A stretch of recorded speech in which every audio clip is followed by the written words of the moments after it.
Ayan naman ang into naman ang inyong lingkod. Nabuboring sa ngayon. Nag-iisip ko anong magandang gawin.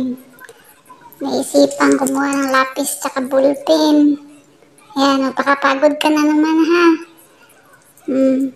Isip kung ano ang gagawin dyan. Ayan, bagong lahat. Nag-intro muna tayo.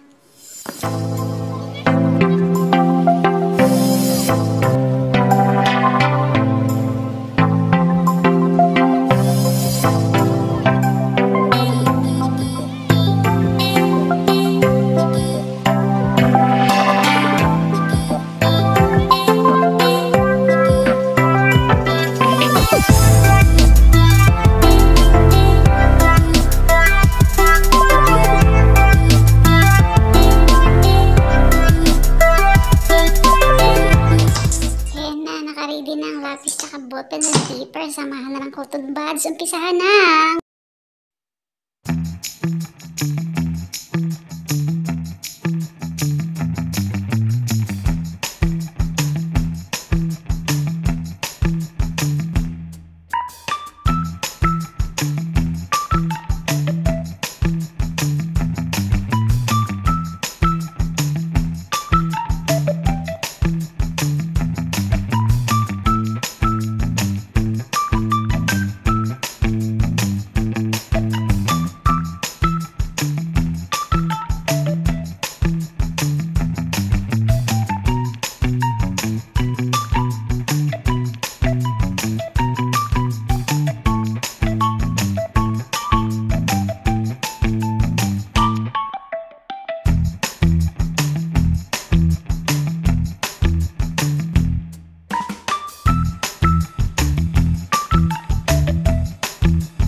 Dalawang butterfly pa lang ang nayayaran natin. 1 and 2. Baka abutin na akong 2025 nito. Hindi ko siya mayari-yari dahil nga may trabaho ang lola niya. So, nagagawa ko lang siya pag I have time. So, see you on the next level of this painting. Charot. Painting. Hindi naman matatawag na painting at papis at ballpen ang gamit ko nito. Basta ganun. Gusto mo pahirapan ng sarili mo, Nisa? Go. Pahirapan ng leche para lang ano manunood. Charot. So, ayan. See you on the next butterfly.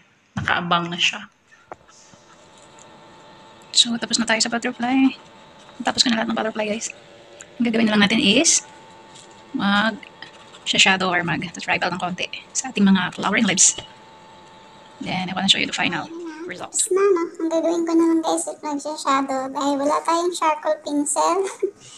Nagawa na lang ako ng scratch dito.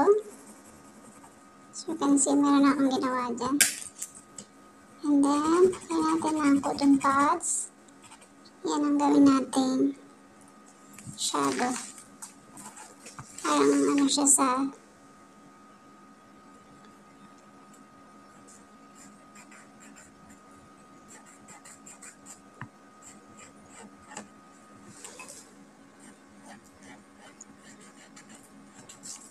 para magkaroon siya ng konting buhay.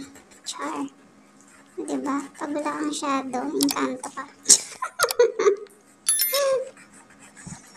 So, ayan na. Matatapos na tayo.